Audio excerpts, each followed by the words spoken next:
Outright. All right. What's going on with y'all, man? Glad to have the family tuning in on this lovely, lovely weekday. Hope you guys had a prosperous weekend, ladies and gentlemen. I am still in Hawaii, chilling right now with the family, but I hope you guys are doing good back home on the mainland and in the diaspora and other places. A few things we're going to get into today. Um, we see that they found where Carol Bryant is, the woman who got Emmett Till killed. I just saw a tweet where they found her, I think, living in a nursing home somewhere in Kentucky. She's looking all old and frail with the air thing under her nose. So they need to wield that right in jail with her. Yeah, the white society has protected Carol Bryant for like 70 years. It hasn't been like 70 years, it's been that long, I think. They've been protecting this woman all this time because the dominant society, we have to understand, they don't have a problem with Emmett Till being killed. They don't have a problem with no black children being killed. They protect the white supremacists who do that. And they've been protecting this woman for years. And it's up to us on the grassroots to beat that drum to make sure that justice is served with that suspect. Other stuff that's going on. Now, I don't keep up with a lot of the Twitter space beefs. I don't keep up with them. And I deliberately don't really get involved with them. I don't really keep up with none of that stuff because I'm just busy doing other stuff. And people beefing, I don't know who's beefing with who. I don't know why people are beefing. Now, one thing that concerned me, why are people beefing with Wani? I see people beefing with Wani. Why does anybody have a problem with Wani? That one is a little disturbing. I'm a little confused by that. Why is anybody beefing with Wani? Wani doesn't do anything to anybody. Wani's the sweetest person ever. Why are people beefing with Wani? That's the only thing I'm concerned about. I see I heard about a couple of people, and I don't know who's who or what's what, but why are people beefing with Wani out of all people? I don't know what's going on, but some of these beefs and some of the disagreements and all that, sometimes that can be a very healthy thing because we need to know who's who in the circles. We need to know in these spaces where we're having dialogues and we're trying to think tank. Sometimes we need to let people talk so we can see really what their agenda is. So sometimes the so-called beefs can be good to sort things out as long as people are just focused on what we need to be focused on. And also the beefs don't change your damn lineage. You're still a foundational Black American no matter what. Let me get Pink Mars in real quickly. Pink Mars, what's going on, brother? Turn your microphone on, sir. Hey, what's good? What's going on, man? What's on your mind? Oh, nothing, man. How you doing, man? It's Paul out of New York. I don't know what's going on with the Wani beast and everything. I was just checking in, you know what I'm saying? I just want to say I appreciate everything you've been doing as far as this American Cholo thing with Tyga. Yes. I'm a huge hip hop fan, rap fan. Like I would defend it to the death. I just hate that like it feels like it's a war of hip hop right now, which is by extension is a war on black people, as we know, because they know they love blaming hip hop for the world's problems. Right. I don't know if you saw this. I tweeted you a few days ago. This weekend they had Lollapalooza, right? Um, it was hip hop. They took over festivals. They couldn't do nothing to stop it. Hip hop is the biggest thing in the world right now. We took over the festivals. And there was an incident with Lil Durk. He got hurt on the stage, but he's all good. But aside from that, they had some Asians, tweeting from the venue. It went viral.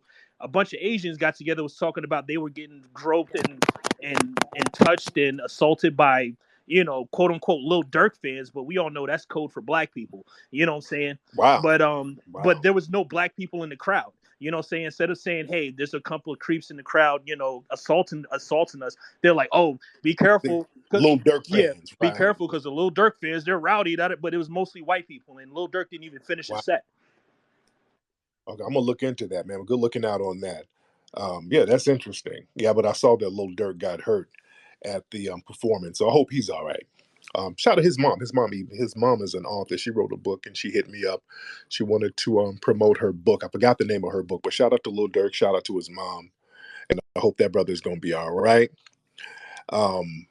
And yeah, speaking of that, American Cholo dude, yeah, he's going on a splaining tour. He's still running around social media trying to splain to anybody who will listen about his racism. Because now you have a few people in the Latino community calling him out because now he's toxic. So everybody's trying to distance themselves from his ass. So he's really, really splaining. A lot of the other G's out here, some of the other black folks in LA, are really calling him out. A lot of other street dudes. I mean, he's rubbed a lot of people the wrong way, and he's trying to cop please, and he's using the well. Yeah, I was using nigger, and I was saying coon, but that was only for Tariq. And ain't nobody buying that. When you call one person a derogatory racial epithet, it ain't really for that person. You see, it's just like how white folks do. Yeah, I said nigger, but I just meant him. I don't mean all of y'all are niggers. Just he's a nigger. No, no, no, no, no. You're talking about all of us. You understand? And that's his defense now. Yeah, I used the term ghetto coon, but it was just for Tariq. I don't like it. No, no, no, no. Ain't nobody buying that. You see, they're trying to play that game, and that game ain't gonna work. Let me get Nordos in here. Let's get Sister Nordos in here. Nordos, hop on, dear.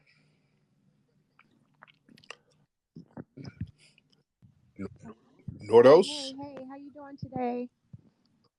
I'm good. What's on your mind, man? You just mentioned the whole thing with Gil, American Cholo, and Power 106. So I Yes. hit D up. I'm the one that has been talking to D about you and Dominique DePrima.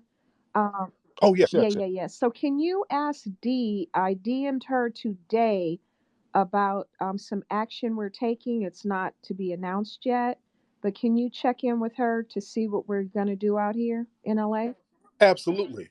Absolutely. Is Dominique still on No, no, KGLH? she's with KBLA, Tavis Smiley's new radio station. Oh, okay. Okay, yeah. We got to get up with her. We definitely got to get up with her and chop it up. But yeah, I'll check on Okay. that and I'll see what's going on with D. Thank you, dear. Right. But yeah, yeah, we're gonna have to get some straightening going on in LA with this stuff. If we're gonna talk about any type of black and Latino racial tension, it ain't gonna start with them attacking just Tiger. We're gonna have to put all that stuff out on the table, and it should have been put on the table a long time ago. You dig? Now, who is this guy right here? Affel's Affel's Enterprise. Hop on Affel's Enterprise. Hop on, bro. Hello, hey. Can you hear me? I can hear you. What's going on, brother? I'm doing well, doing well. Just want to say good job for what you've been doing, Yes, sir. and I also want to put an emphasis on the Afro pop. By the way, I'm from Nigeria, the Afro beats or whatever. And Yeah. I just want to add that I mean, definitely, if you listen to Afro beats right now, you could hear the reggae influence. I mean, you could hear the R&B influence, and you can also hear the hip hop influence. And just to add, one of the biggest Afro pop album was produced by P Diddy. So definitely, there's a big influence from hip hop, from R&B and reggae that has influenced Afro pop, and a lot of people know Yes, that, indeed. and even the biggest artists know that. But most people you see online are trolls. Just wanted you to know that for sure. That we're very thankful for like hip hop, R&B for helping influence Afro beats, and so that's what I wanted to add. Thank you. Thank you so much, brother. Yeah, because a lot of people they sit up and call foundational Black Americans divisive. Oh, you divisive, you divisive, and we're sitting here minding our business. The Grammys mentioned Afrobeat, saying yes, this is this is a hot genre of music right now that was created by West Africans and influenced by Black Americans, and then a lot of the West African tethers, they jumped out the window, started attacking us. Oh, these Akatas have nothing to do with it. These Akatas are stealing from us. And I'm like, what? And then y'all wonder, and then when we start getting some straightening on your ass, then you want to cry foul. We're sitting here minding our FBA business, enjoying our hairlines, and all of a sudden we get attacked because somebody rightfully attributed the influence of Afro beats to foundational Black Americans, which is true. And shout out to the FBA family that's showing all of the receipts of Fela Kuti and the people around him, proving that it was Black people who influenced Fela Kuti. And other Afrobeats artists. So it's not even up for debate. But this whole thing where I've always said other groups, they are just so entitled to get anything we do, anything we create, they are entitled to glom onto it and leech off of it and get some type of credit for it. But if they do something where they are the face of it, and right now, West Africans are the face of Afrobeats, and we're fine with that. But to tell the truth about our influence, us taking any shine from them, oh, that's just blasphemy. You see, that's where all of that divisiveness, that's a projection. That's a projection. That's a projection, and that needs to be straightened out. But what I'm talking about, let me get into the main topic of what I want to talk about. We're talking about disgruntled costume worker syndrome. Now, last week, we were showing many, many videos of Black children at Sesame Street Place being ignored by these costumed character workers. Since that has happened, there has been class action suits filed against Sesame Place, and there have been other videos of Black children at Disneyland and Disney World and some other character places where they are too being blatantly ignored. I mean, there are dozens and dozens of videos now that shows this same pattern. This is not a coincidence. This is not a costume malfunction where the costume stops you from magically seeing a Black child. We have seen over and over and over again that Black children are specifically and purposely ignored by many of these workers. They will step around a Black child to high five and interact with white children. This is a pattern. This is not a coincidence. When you see the same thing happening over and over and over again, it's not a coincidence. It's a pattern. Now let's look into the psyche of this pattern. See, this is what I want to get Black folks to understand. See, we have to dismantle and get into the psyche of the white supremacists. Now, when you look at these workers, most of the workers who are doing this, these are white or white Hispanic mainly. Out there in Philadelphia, at that Sesame Place, a lot of these people had Hispanic last names who were doing these little type of tactics with Black children. I saw one where it was um, one of those Frozen characters. I haven't even seen the movie Frozen, but it was the Frozen character, white woman playing the Frozen character. And it was a Black kid just desperately trying to get this character's attention while she was interacting with the white kids. And she was just so blatantly ignoring the Black kid. And the Black kid damn near had to chase her, and she was damn near running from the Black kid. It was that bad. Now, fam, I want y'all to understand this, Black family. And we this is why we have to talk to our children about racism. Hey, Sister Wani, I want to get you on here, Wani, to see what the hell is going on, why anybody has a problem with you. That's something we're gonna have to clear up right now. Don't nobody supposed to have no problem with Wani. So we got to clear that up. But I'll get on that in a minute. But I want to get into the psyche of the type of behavior that will exhibit this type of vitriol towards Black kids. When you look at these costume workers at Sesame Place, at Disney World, at Knott's Berry Farm, or wherever, you have to understand these are the suspected white supremacists, the suspected Hispanic white supremacists.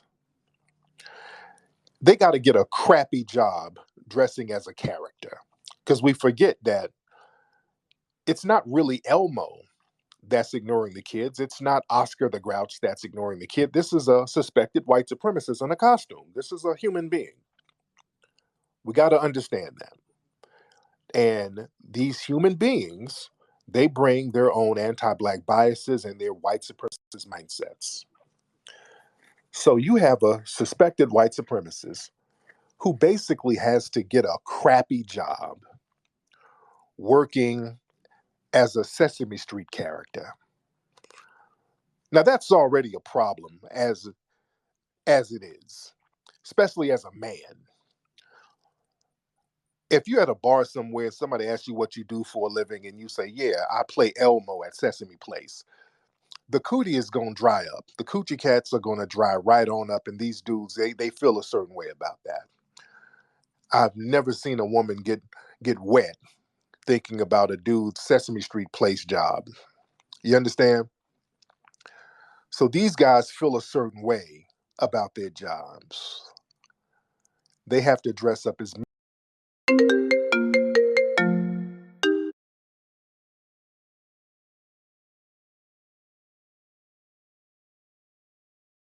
getting a lot of money. You're dancing around like a minstrel, like a clown. You're dancing. So you're at this theme park dancing around like a clown. You already feel a certain way about yourself. You're like, damn, man, I'm just doing this until I can open up a weed dispensary or something. I'm doing this just so I can get enough money for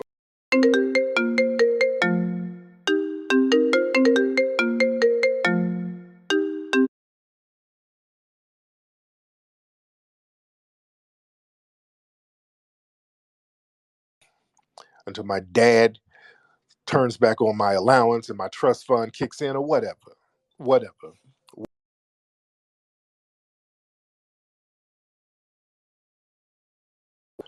Look, if y'all ever call me, anybody call me and I don't answer, that means I'm on the phone. And when people do that, just keep calling me. All right. But like I said, you got these people who are disgruntled. They're working as minstrels. So you already feel lowly about yourself. And the only thing that's keeping you able to get out of bed every day is, well, at least I'm white. At least I'm white, and there's some Negroes out there doing worse than me. I want y'all to understand the mindset of a white supremacist.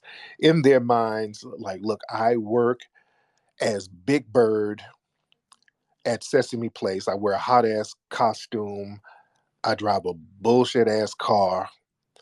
I got 15 roommates and all of us are on meth. But hey, man, at least I'm white. At least I'm white. So you go put that Big Bird costume on and you go dance around for your little $17 an hour.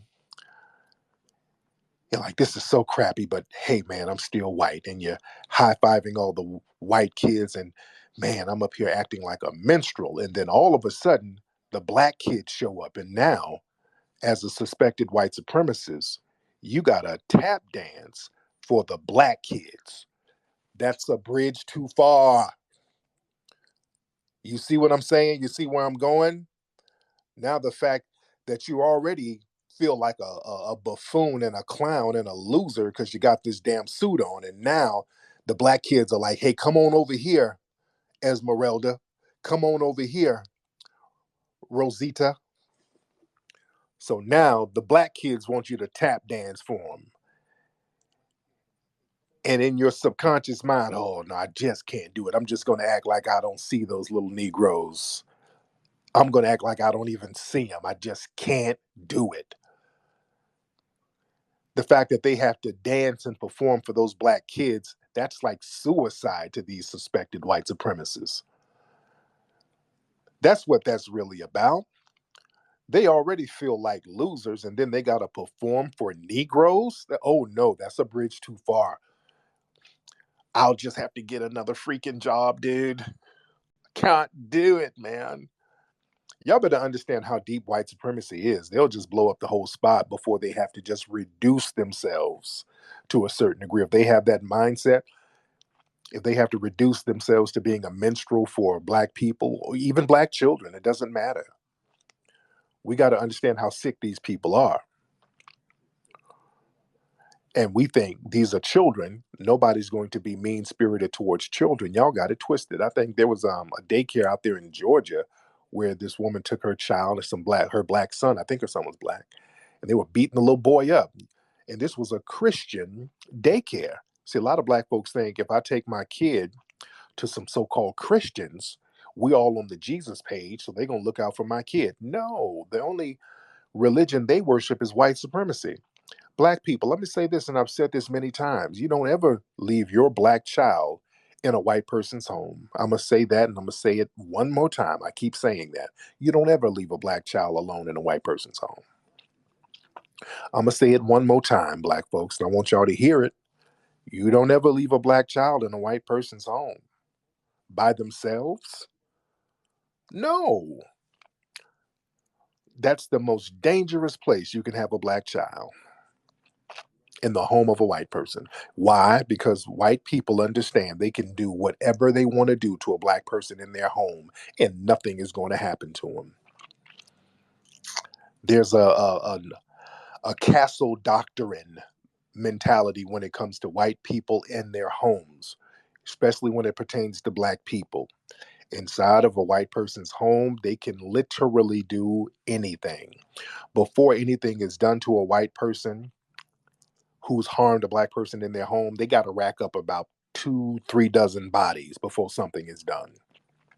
That's why whenever they find those white serial killers, by the time they get them, there's about 30 damn bodies under the house. They just wait till the bodies rack all the way up, just like Jeffrey Dahmer. By the time they went in his house, there was niggas all up in the refrigerator, all in the cabinets and jelly jars and shit. He was just stocking niggas up in his house. He had a food pantry full of niggas in his house. And they knew what he was doing.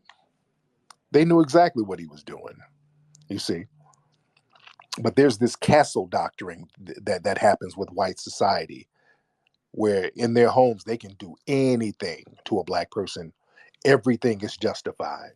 Everything. You don't leave your kids. There's another sister who sent her son for swimming lessons at this woman's house, and one of the rules was the parents couldn't come in.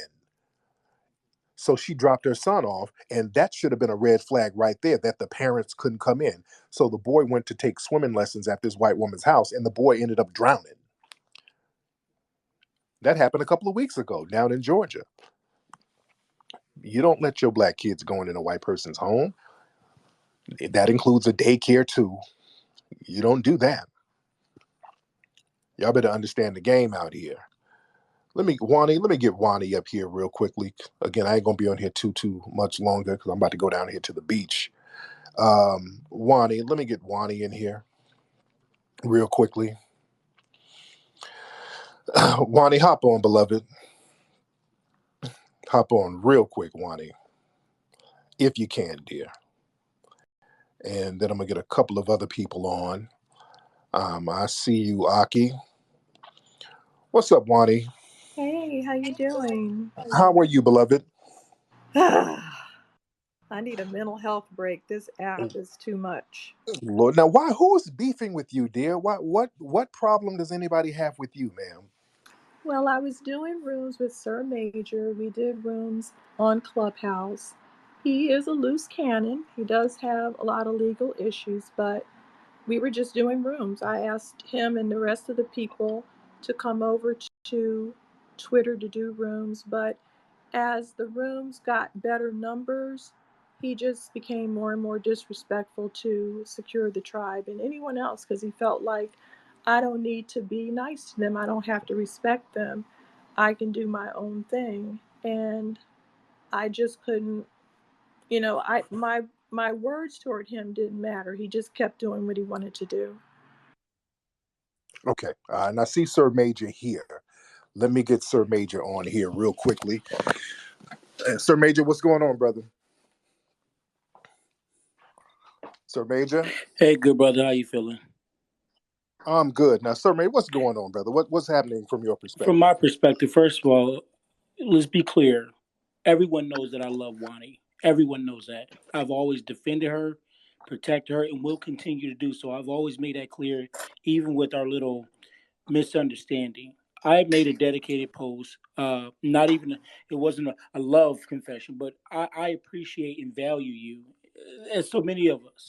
And I made a dedicated post to you. Wani jumps on that post to send a dog whistle to you so you can create these rooms. I know Wani better than most people in this app.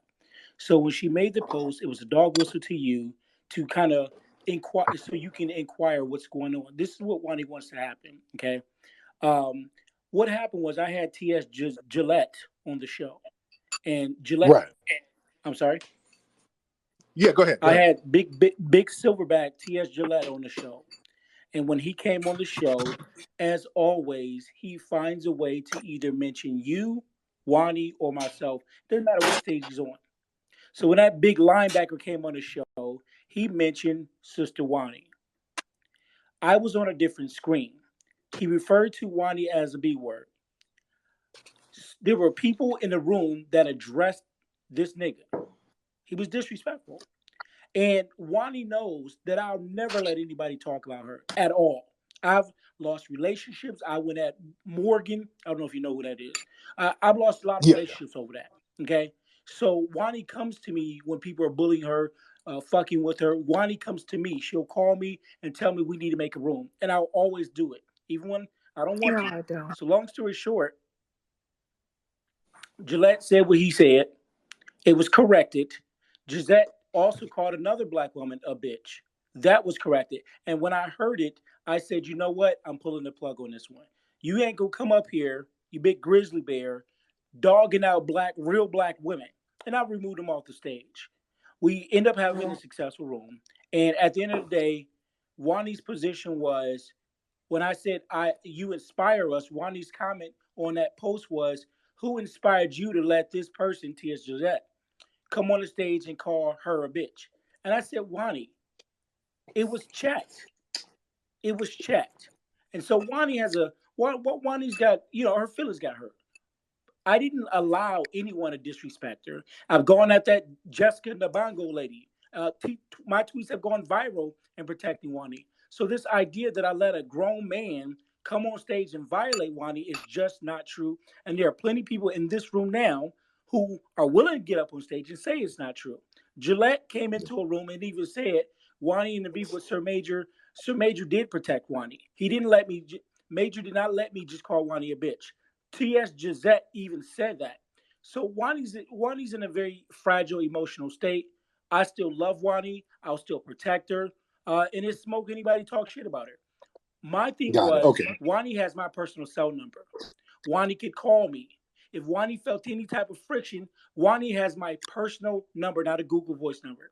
The other thing, where Wani talked about legal issues, that was a bad faith point. Everyone and their mama know about the legal issues. Even mentioning that in this space shows you the integrity and the disingenuine in Wani right now. That was unnecessary to even bring that up. I digress. Okay, Sister Wani, you got your hand Okay. up. Yes. So that's not the way it went. Basically, I was angry because he cussed out two people, and he also misused their hashtag in a room.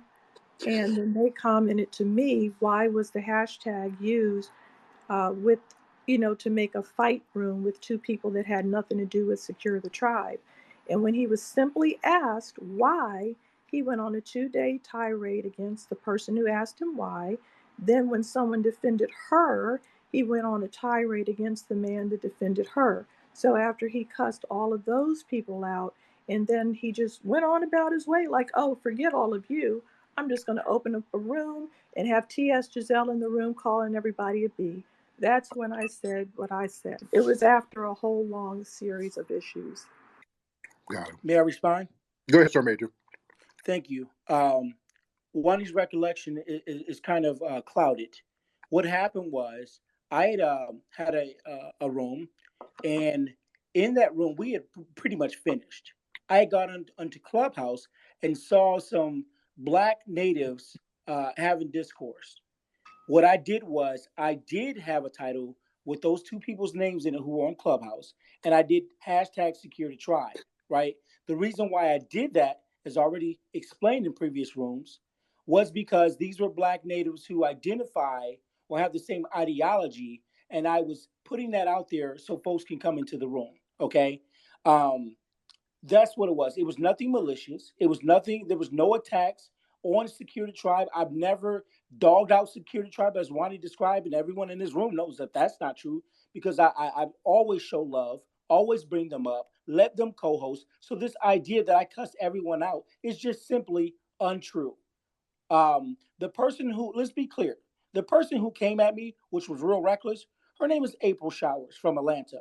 I know April in real life, okay? April's problematic. April's problematic on Clubhouse, okay? So when April came at me real crazy, real hostile, real aggressive, I responded to her in the manner that she came at me. That's it.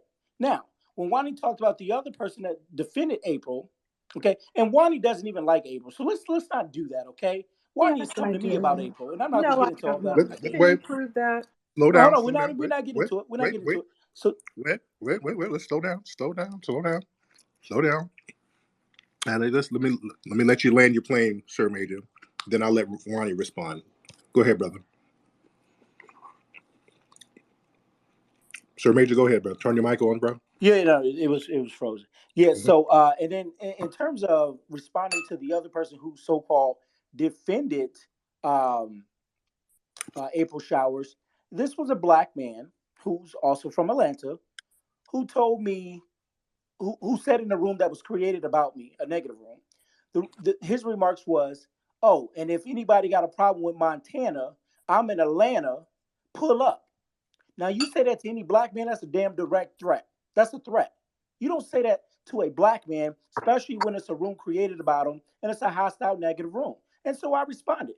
I said, "Come on," and homie came. He pulled up to my room, and we had our discourse. At the end of the day, since then, brother Tariq, there's been an apology issued on my behalf to said person. Okay, just because in the spirit of movement work, I Mhm. recognize that it is not conducive. And so what I said is I'm going to withdraw from having reparations based conversations, those sort of big rooms. I'm not doing that any longer. I don't want to be damaging to the movement and to folks around me. So I'm going to refrain from immigration and reparation conversations. Got it. All right. Thank you so much, Sir Major. I'm gonna let Wani get the last word on here as far as that. Now, Wani, go ahead, beloved. I just wanted to say I don't mind if he has another vision because I don't have the same vision he has. But I don't like him opening up rooms saying that I don't like Secure the Tribe, I don't like you, and I don't like this. He just made up a room saying a lot of things that were not true, and we just need to go our separate ways. We just have different visions about what we want to do. Right. And that's fine. That's fine.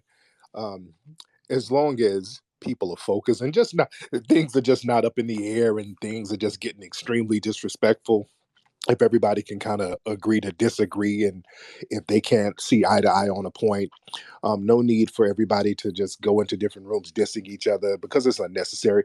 I believe my brother Sir Major is very passionate about some of the work he does on the ground, and I respect my brother's work. And with you, Wani, nobody can really say anything negative about you because we will not allow that. That is just not even up for debate. Nobody says anything or comes at Wani sideways. That's just not what we tolerate.